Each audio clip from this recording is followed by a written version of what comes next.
जय गुरुदेव। एक बार शंकर भगवान ने पार्वती से कहा कि महात्माओं की बातों की अवहेलना करने पर नगर अनाथ की तरह जलता है, भगदड़ मच जाती है, जान बचाना मुश्किल होता है, लाशों से धरती पट जाती है। साधु अवज्ञा कर फल ऐसा, जरे नगर अनाथ कर जैसा। ये माया की छाया है, ये हाथ नहीं आएगी, तुमको भगाती रहेगी और अनेक तरह के अच्छे बुरे कर्म कराती रहेगी और इसी में तुम्हारी श्वासों की अनमोल पूंजी खत्म हो जाएगी और तुम खाली हाथ चले जाओगे। महात्माओं ने कहा कि अगर मनुष्य 2 महीने ब्रह्मचार्य का पालन करने लगे तो शरीर हष्ट पुष्ट रहेगा और कितने डॉक्टरों की दुकानें खत्म हो जाएंगी। ये माया आज हंसाती है, कल कहीं और बैठ जाएगी और तुमको रुला देगी, उसको हंसाएगी, वहाँ से चली जाएगी तो उसको रुलाएगी, किसी और को हंसाएगी। ये धूप छांव का खेल वो सब जीवों के साथ खेलती रहती है और इसी में हंसकर रोते हंसते रहते हैं। आज से 50-55 साल का समय हुआ। अच्छा था, लोग बड़े सीधे साधे थे, एक दूसरे का आदर सम्मान करते थे और हर घर में सब लोग नित्य नियम से कोई न कोई पूजा पाठ प्रार्थना और इबादत करते थे। उसके बाद वे अपने अपने धंधे में लगते थे। सब में आपस में बहुत बड़ा प्रेम था।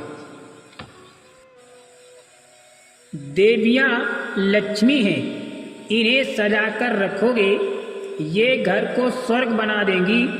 यदि इनका अपमान निरादर किया, इन्हें सताया, मारा पीटा तो ये क्रोध में चंडी का रूप बनाकर घर को नरक बना देंगी। सारी व्यवस्था अस्त व्यस्त हो जाएगी। आज की राजनीति ने देवियों को चौराहे पर लाकर खड़ा कर दिया। ये अच्छा नहीं किया। जिस देश में नारियां शराब पीने लगे तो उस देश का भविष्य क्या होगा। तुमने सारा आवा ही गंदा कर दिया। ये सोचने समझने का विषय है। मैं कभी कभी सोचता हूँ तो ऐसा लगता है कि जब कुछ इतना उलट पुलट गया, मानो आसमान नीचे उतर गया और जमीन ऊपर चली गई। मेरी बात गंभीरता से सोचने वाली है। सतयुग तो आएगा ही, हम रहे न रहें। संतों महात्माओं की वाणी कभी मिथ्या नहीं होती। सूरदास जी ने जो कहा है कि सतयुग आने के पूर्व चारों दिशाओं में कोहराम मचेगा, अकाल मृत्यु बहुत होगी, उड़ी विमान जावें अंबर में, ग्रह ग्रह युद्ध करें, ये सब कुछ होगा। और जो उन्होंने कहा है कि काल ब्याल से वही बचेगा जो गुरु का ध्यान धरे, ये भी सत्य होगा। संत महात्मा त्रिकालदर्शी होते हैं, उन्हें वर्तमान भूत और भविष्य का सब कुछ ज्ञान होता है। कृष्ण भगवान अपने धाम जाने के लिए नदी के किनारे बैठे थे। उनके पैर में पद्म था। दूर से बहेलिये ने देखा और पद्म देखकर भ्रमित हो गया और समझा कि कोई मृग पानी पी रहा है। उसने तीर चला दिया। जब समीप आया तो कृष्ण भगवान को देखकर विलाप करने लगा। कृष्ण भगवान ने कहा कि इसमें तुम्हारा कोई कसूर नहीं है, तुमने अपना बदला लिया है। त्रेता में मैंने तुम्हें वृक्ष की ओट से मारा था। तुम बाली थे और मैं राम था। उसका बदला चुकाने तुमने इसमें जन्म लिया, तो तुमने अपना बदला चुका लिया। काल की शक्तियां अपने को कर्मों से बंधन मुक्त नहीं कर सकती। समदर्शी महात्मा के उपदेशों को सभी के बीच बताना चाहिए और इस संदेश से हृदय बदलेंगे। जालिम का सितारा चमकता नहीं, जिस्म को खुदा ने इबादत के लिए दिया है, ना कि गुनाहों के लिए। अहमदाबाद 18 फरवरी 1990। बाबा जय गुरुदेव ने यहाँ इकट्ठे हिंदू मुसलमानों के समूह को अपना पैगाम सुनाते हुए कहा कि पाकिस्तान का शासक और पाकिस्तान की जनता अपने देश की उन्नति करे, अपने देश का नुकसान न करे। कश्मीर भारत है, जैसे पंजाब हिमाचल पाकिस्तान के मुसलमान इंसानियत की समझ रखें और खुदा को हाजिर नाजिर रखें।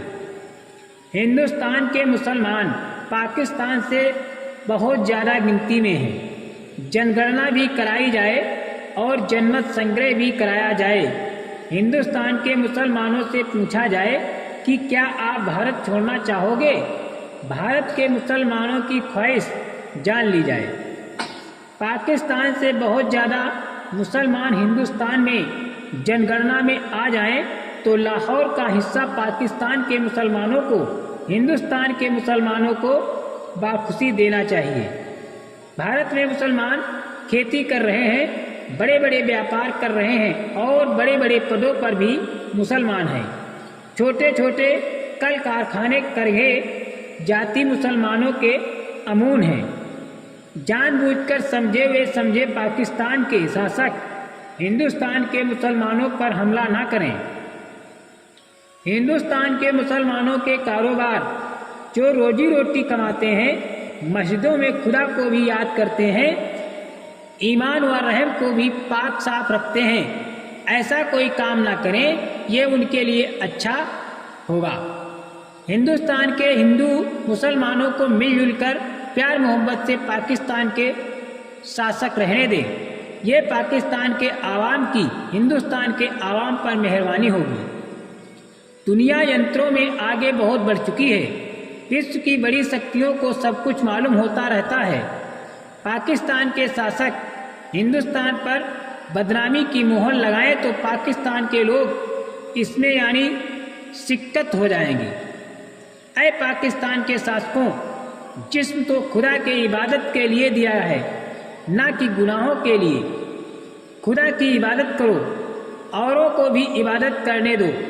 जालिम का सितारा चमकता नहीं है, खुदा हर राह पर हर जानिब में है। जिस्म किराए का मकान है, इसे खाली करना पड़ेगा। आखिर पाकिस्तान के शासकों, खुदा के दरबार में क्या जवाब दोगे? रूहों पर जुल्म मत करो, बेगुनाहों रूहों की हिफाजत करो। अल्लाह ताला है, लापरवाही का क्या अंजाम होता है तवारीख बताती है। हिंदुस्तान के प्रजातांत्रिक शासकों को चाहिए कि पाकिस्तान के मुसलमानों को मीठा से मीठा जवाब दें। जबान पर तुल्फ होना चाहिए।